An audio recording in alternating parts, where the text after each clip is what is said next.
A graça e paz, meus irmãos, tudo bem? Glória a Deus. Nós estamos chegando aqui para mais uma aula da EBD. Hoje nós vamos ter a lição de número 6 e que tem o tema seguinte: a condição dos gentios sem Deus. Só que antes de iniciar a aula, eu gostaria de orar com vocês para que Deus viesse abençoar, para que Deus venha abençoar esse momento. Em nome de Jesus. Vamos lá? Senhor, nós te louvamos, te engrandecemos, agradecemos pela tua graça, pelo teu amor sobre nós. Que o Senhor venha abençoar esse período, abençoe esse tempo, fala aos nossos corações, derrama da tua graça sobre nós e de uma porção da sua palavra, Senhor. Revela o teu querer a nós. Traga um rema diretamente aos nossos corações, em nome do Senhor Jesus. Amém. Glória a Deus. Bom, hoje então a aula nós vamos falar sobre os gentios e a sua condição, né? Até mais antes de falar da condição dos gentios, eu gostaria de conversar um pouquinho com vocês sobre os gentios, né? Nós sabemos que havia o povo judeu, que é o povo sim escolhido por Deus, e os gentios, né? Agora, esses gentios, como que apareceu essa distinção, né? De onde surgiu essa distinção? Pois bem, quando Deus criou o mundo e criou para que o homem vivesse nele ali e ter comunhão com o homem, né? Deus fez isso, Deus criou o homem, criou Adão, criou a mulher, tinha comunhão com o homem, mas infelizmente após o pecado houve a separação do homem para com Deus. Nós como raça humana, fomos separados de Deus a partir daquele momento. Nós não tínhamos mais comunhão com Deus, o homem não tinha mais comunhão com Deus.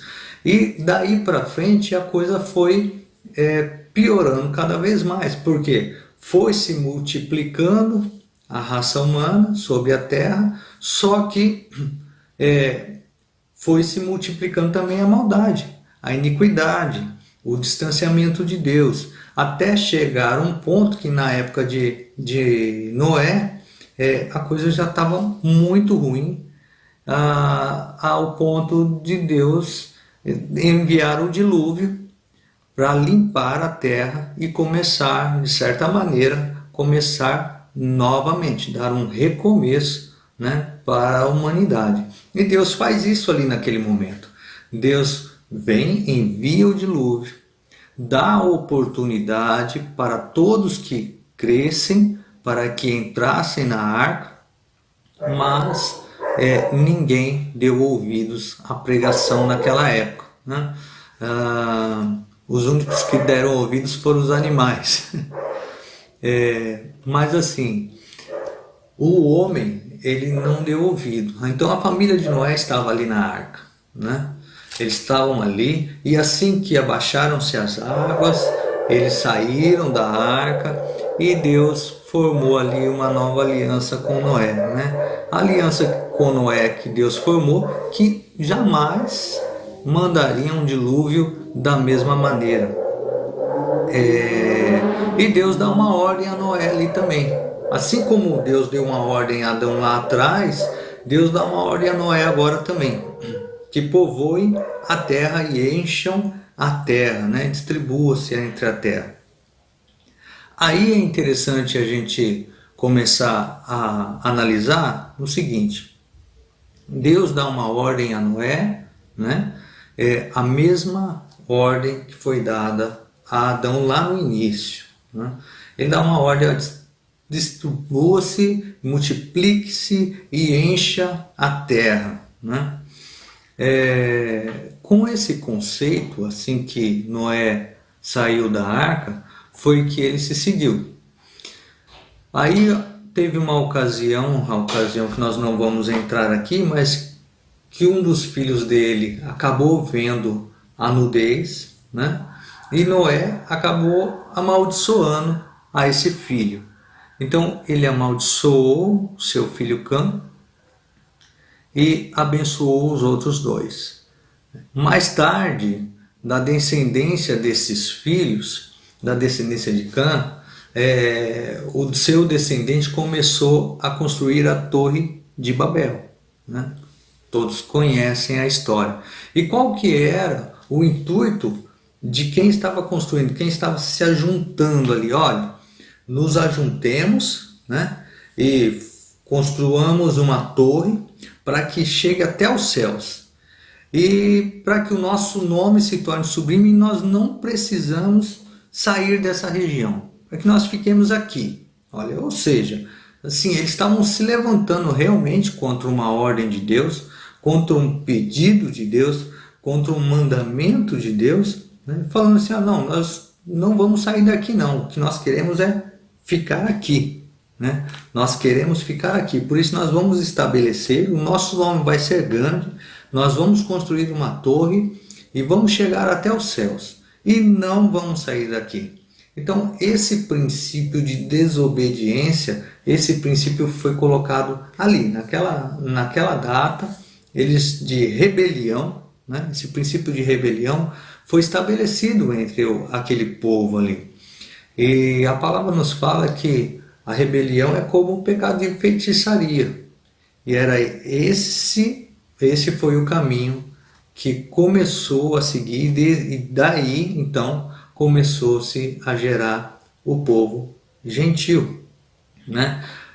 Mais tarde nós vemos que Deus escolhe dentro do povo um homem chamado Abrão e o chama para fazer uma aliança. Esse homem era casado com uma mulher que não podia ter filhos, né? E Deus dá um filho a ele. Deus faz um milagre ali e dá um filho a Abraão. Depois ele troca o nome dele Abrão, e aí troca o nome dele e passa a ser Abraão. E faz uma aliança com Abraão. Aí sim, aí vem a nação, o povo judeu a partir de Abraão. Então assim, temos o povo judeu, né, que vem a partir desse princípio, desse povo, desse homem que Deus convida, chama ele, obedece, né? Olha, sai da tua terra, sai da tua parentela e vem para a terra que eu te mostrarei. Então um homem que se propôs a obedecer a Deus sem saber nem mesmo para onde ele ia, ok? Então este é o homem que deu origem ao povo judeu, né? E Deus foi e estabeleceu com ele a sua aliança, com ele e com a sua posteridade. Mais tarde, com o seu filho, a mesma coisa. Seu filho Isaac casou com Rebeca, que também não podia ter filhos. Deus vai lá e faz um milagre e ela tem filhos, né? Então Deus, ele fez uma aliança com esse povo. Mas Abraão, ele se levantou para obedecer a Deus. E o povo gentil, que era de quem nós estávamos falando, é um povo que, pelo contrário, um povo que decidiu não obedecer a Deus, né? Um povo que decidiu ir contra a palavra de Deus, ser contrário àquilo que Deus tinha ordenado. Ora, multiplique-se, espalhe-se, enche a terra, né? Encha toda a terra. Não, eles decidiram se levantar contrariamente. Olha, nós vamos ficar aqui e vamos estabelecer aqui, o nosso nome vai ser grande, vamos chegar até os céus, né? O nosso nome será grande ao ponto de não precisarmos sair daqui. Então essa é a distinção, né? Mais tarde nós vamos ver que havia 3 povos, né? Em 1 Coríntios 10, 32, vai falar assim, olha, não se tornem motivo de tropeço nem para os judeus, nem para os gentios e nem para a igreja, né? Então, falando mais adiantando um pouquinho, nós vamos entender que havia os gentios, os judeus, e agora, né, com a vinda de Cristo, com sua morte e ressurreição, a igreja. Amém? Então, dentro disso, dentro desse povo, agora esse povo que é os gentios, falando deles, nós vamos falar da condição deles perante Deus. Amém? Vamos lá, vamos para a nossa leitura bíblica de hoje. Na aula passada foi lido Efésios 2, capítulo 2, do 1 ao 10. Então nós vamos dar uma sequência. Aula 6 nós vamos exatamente ler do versículo 11, a partir de onde parou, até o versículo 12 de Efésios. Juntamente com Romanos, capítulo 14. Nós vamos ler do 12 ao 14. Amém? Então vamos ler Efésios e Romanos. Em Efésios 2, 11 diz assim: Portanto, lembrai-vos de que vós, no outro tempo, éreis gentios na carne, e chamados em circuncisão, pelos que na carne se chamam circuncisão, feita pelas mãos dos homens. Que naquele tempo estáveis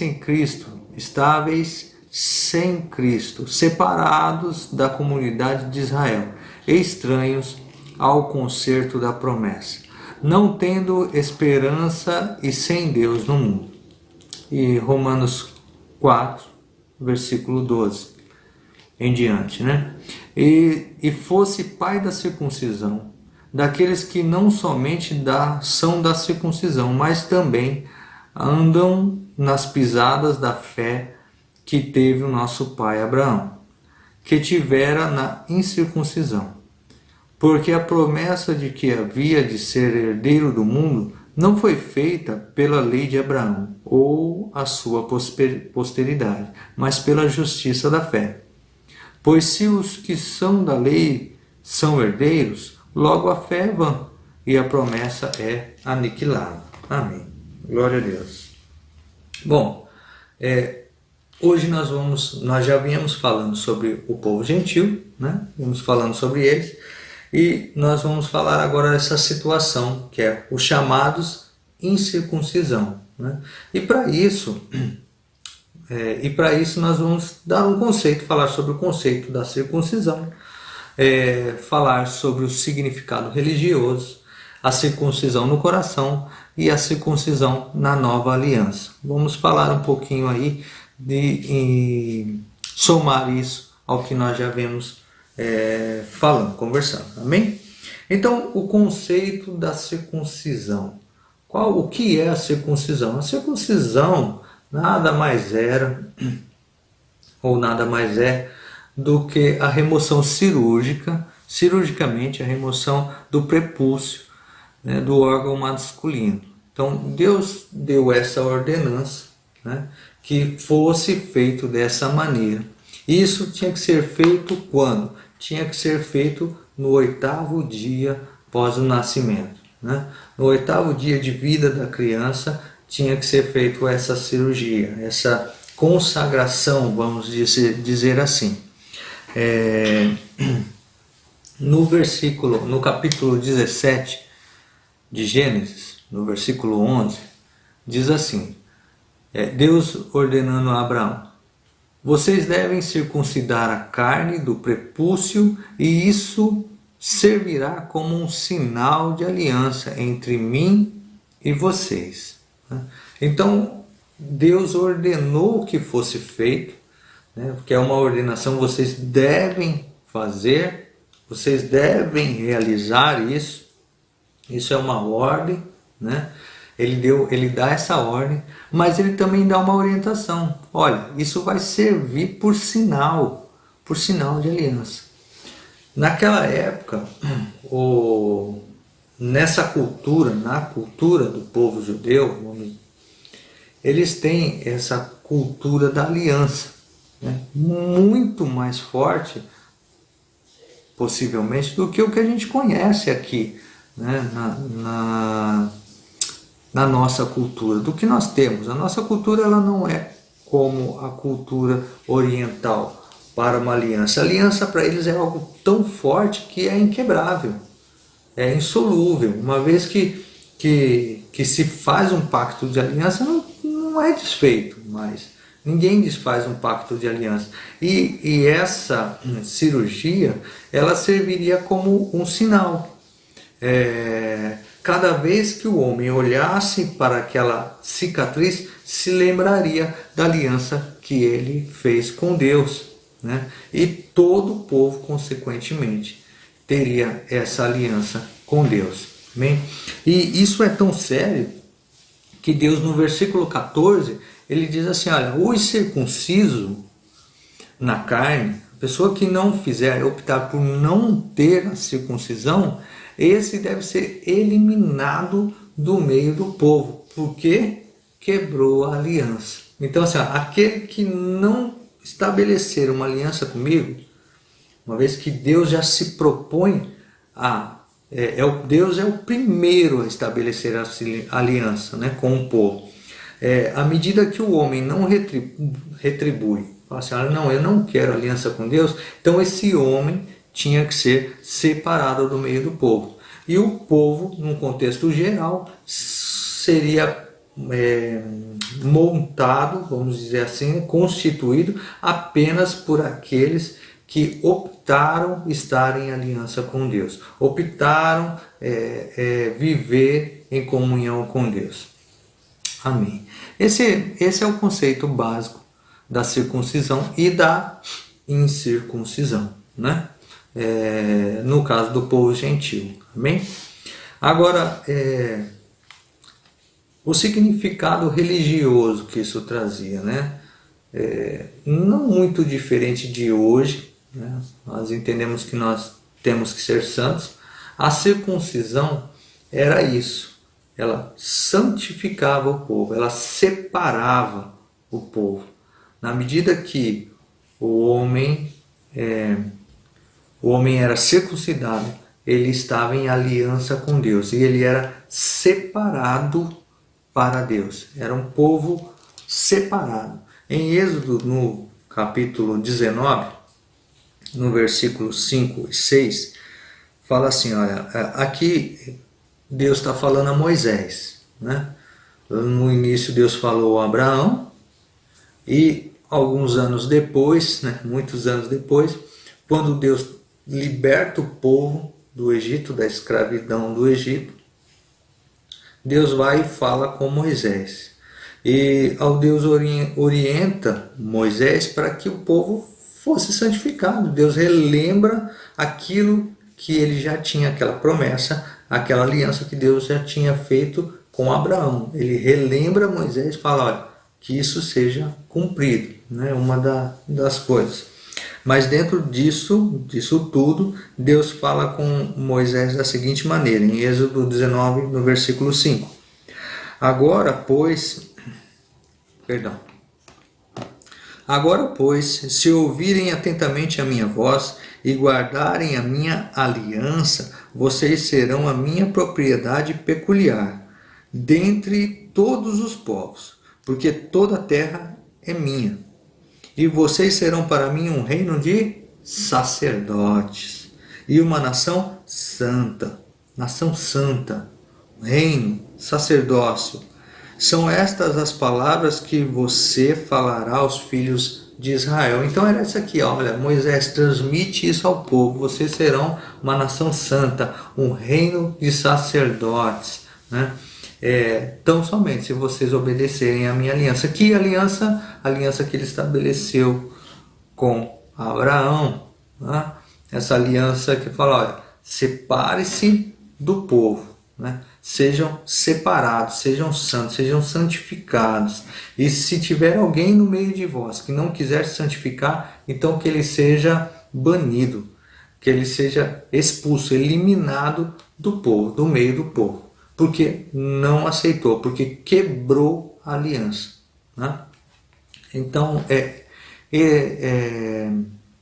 esse é um dos significados religiosos, né? Um ponto também para a gente analisar é o seguinte: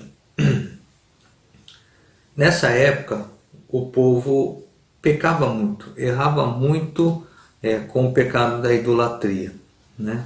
E nós vemos que era uma prática, nós vemos que era uma prática muito comum ter atos sexuais ali em cultos pagãos, né? essa era uma forma de santificar o próprio corpo, de santificar o próprio corpo ao Senhor, separar, falar assim, olha, cada vez que o homem olhasse para o próprio corpo, falava assim, eu sou separado para Deus, né? E o homem lembrar-se que ele não fazia mais parte daqueles cultos pagãos, daquela sexualidade depravada, daquelas práticas idólatras, né? Mas antes ele já estava separado para Deus. Amém? Então, simbolizava a separação do pecado, né? E para estar numa posição onde Deus queria. Amém?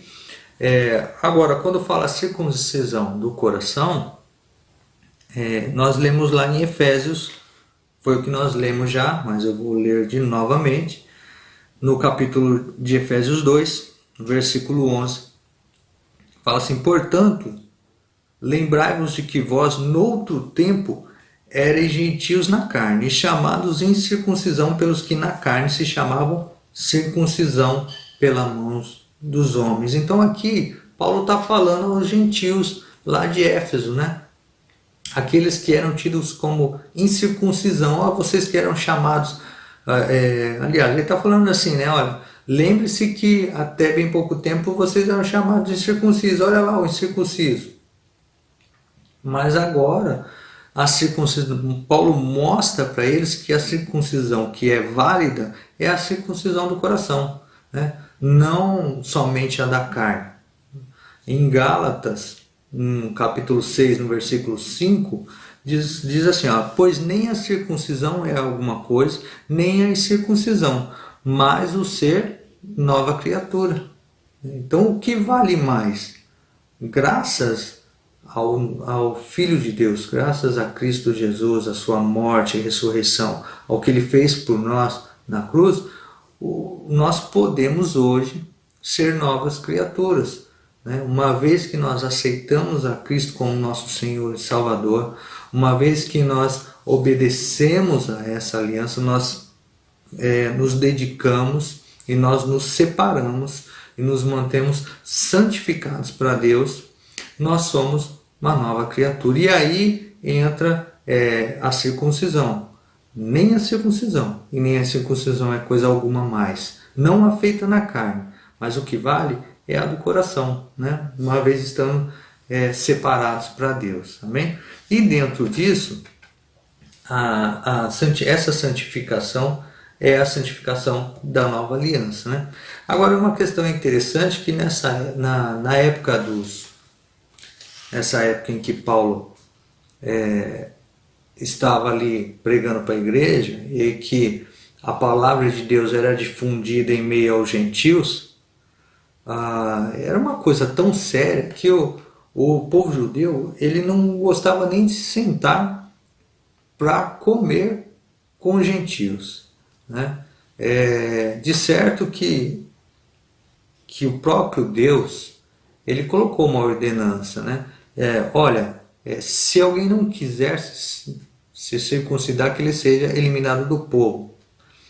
Mas eles tinham uma cultura tão forte, o povo judeu com isso, que foi difícil aceitar que incircuncisos tivessem direito à promessa, tivessem direito àquilo que eles também tinham, passassem a ter direito a cultuar o mesmo Deus. Para eles foi muito difícil, eles tinham essa discussão entre eles. Lá no capítulo 15 de Atos eles falam isso.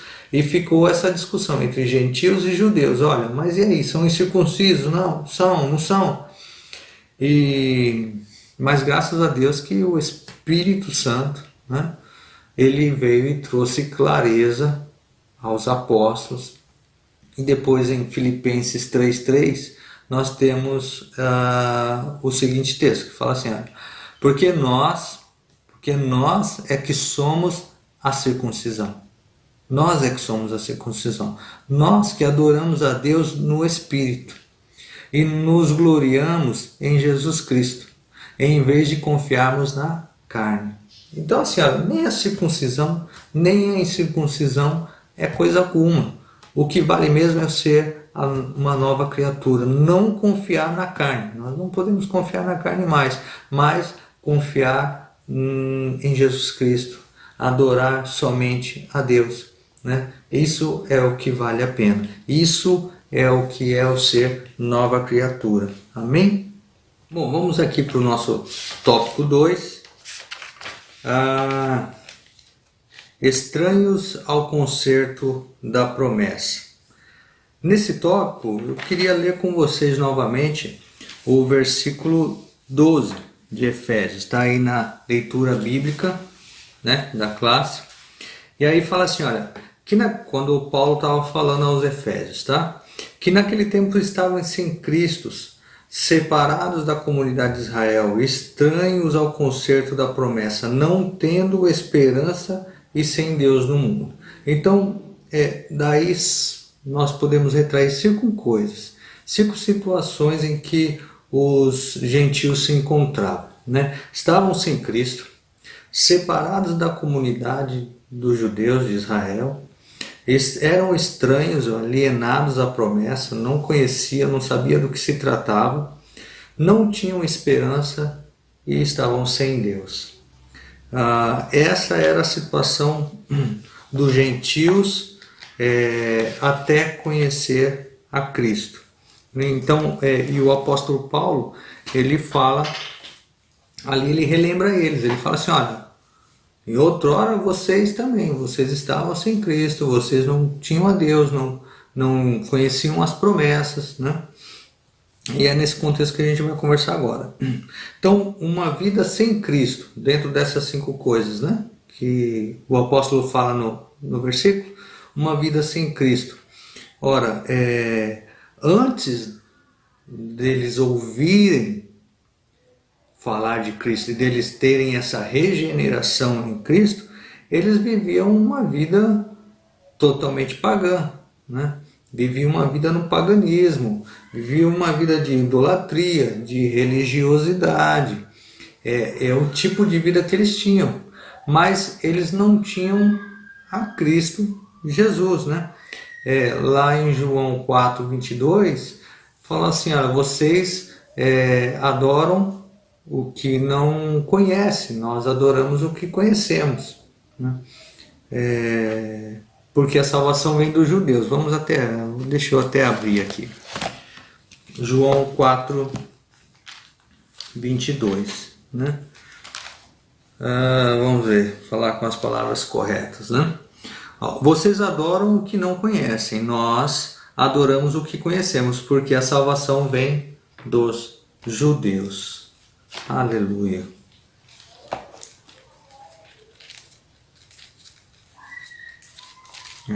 Pronto. Bom, eles não conheciam a Cristo, eles não conheciam essa promessa messiânica, né? Eles não sabiam do significado que tinha por detrás dessa promessa, não conheciam todo o contexto que Deus já vinha colocando ao povo. Então eles não tinham Cristo. Antes, eles não conheciam nem mesmo sobre as profecias de que um dia haveria de vir a Cristo. E aí a gente entra até mesmo aqui no alienados aos pactos da promessa. É disso que vai falar, né? Esses pactos eram a reiteração da promessa messiânica, ou seja, de que pacto que está falando? De quando Deus virava para o povo e falava assim, olha, eu vou enviar o Messias, vou enviar o Salvador. E o povo judeu aguardava a salvação, aguardava um libertador. Essa promessa eles não conheciam. Eles ainda viviam uma vida totalmente no paganismo, uma vida totalmente alienada a essa promessa. Desconheciam totalmente. Esse era o tipo de vida que eles tinham. Além de estarem separados da comunidade de Israel, né? Eles não, assim como Fala lá em Gênesis 17, né? Que o povo tinha que se santificar, tinha que fazer a circuncisão, e aquele que fosse incircunciso, então que fosse retirado do meio do povo. Então eles eram totalmente separados, eram desconsiderados pelo povo de Deus, né? Eles eram separados dessa comunidade, não tinham vínculo nenhum com o povo de Deus, nenhum vínculo com o povo de Deus, nenhum vínculo com as promessas que eram dadas a eles e deixadas ao povo de Deus, e não conheciam nada do que haveria de ser o Messias, né? Naquele tempo já tinha Cristo já tinha vindo e morrido e ressuscitado, né? Então eles eram totalmente desconhecedores de todas essas coisas. Um outro ponto aí é sem esperança e sem Deus.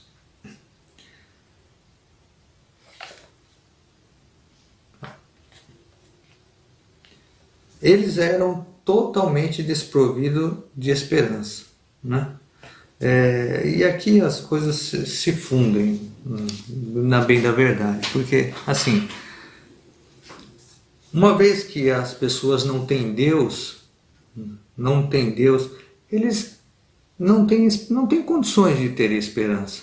E eles não tinham Deus, não é porque eles não tinham nenhum Deus, não, eles serviam a muitos deuses pagãos. Só que eles não tinham o Deus verdadeiro, eles não tinham o Deus da promessa, eles não tinham o Deus de Abraão, o Deus de Isaac, o Deus de Jacó, né?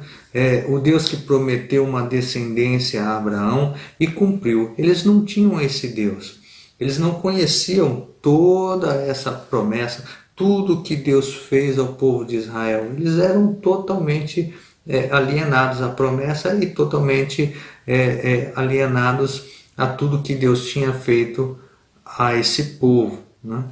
Então eles não tendo Deus, o Deus verdadeiro, eles não tinham esperança, não tinham condições nenhuma de ter esperança. Esperança em uma vida diferente só do agora, só da vida da carne, só do imediatismo, mas uma esperança em Deus, em uma vida futura com Deus, né? Eles não conheciam nada disso. Junto com isso, eles não conheciam nada de Cristo, nada do que Deus tinha prometido para que faria através de enviar um Salvador para o mundo. Eles não tinham esperança na salvação, não sabiam nem o que era isso. Agora, para finalizar, nós precisamos tomar isso para as nossas vidas, né? Nós precisamos tomar isso para as nossas vidas. Se nós pensarmos que nós estávamos também sem Cristo, que nós éramos esse povo gentil, que não tinha Cristo, que não conhecia as promessas, éramos alienados sobre as promessas do Senhor, que nós não tínhamos esperança, que nós não tínhamos Deus.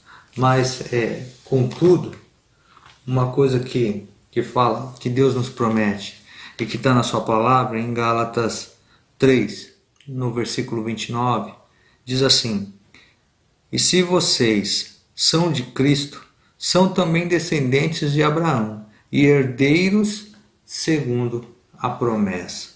Então, a palavra de Deus nos garante que se nós somos de Cristo, nós nos tornamos herdeiros também de Abraão. Naquilo que nós éramos alienados, nós já não somos mais. Nós passamos a ser herdeiros, nós passamos a ser coparticipantes da herança de Cristo, em Cristo Jesus. Amém? Então, se nós analisarmos que antes nós estávamos todos nesta mesma situação, assim como o povo de Éfeso, Paulo fala ali com eles, Paulo ele prega para os judeus, durante 3 meses ali, além dos 3 anos que ele vem pregando na cidade, nas circunvizinhanças, ele prega por 3 meses para os judeus. E os judeus, eles não escutam. Quando eles não escutam, ele se volta para os gentios, né? E quando ele se volta para os gentios, eles dão ouvidos, né? Nós temos que dar ouvidos. No momento em que nós abrimos o nosso coração, Deus, ele faz essa circuncisão diretamente dentro do nosso coração, né? E nos transforma em filhos dele, em herdeiros da promessa, né? Então essa promessa de salvação, essa promessa é para mim, essa promessa é para você, essa promessa é para nós, né? Nós tão somente temos que crer no seu Filho Jesus, crer na sua morte, na sua ressurreição, crer que ele é doador, que ele é galardoador daqueles que o buscam, crer que ele é o nosso Senhor, o nosso Salvador, e que ele fez isso por nos amar, porque ele não tinha nenhuma necessidade de vir aqui e sofrer e morrer por nós, mas ele fez por obediência ao Pai e por amor de nós. Amém? Fiquem na paz do Senhor. Abraço.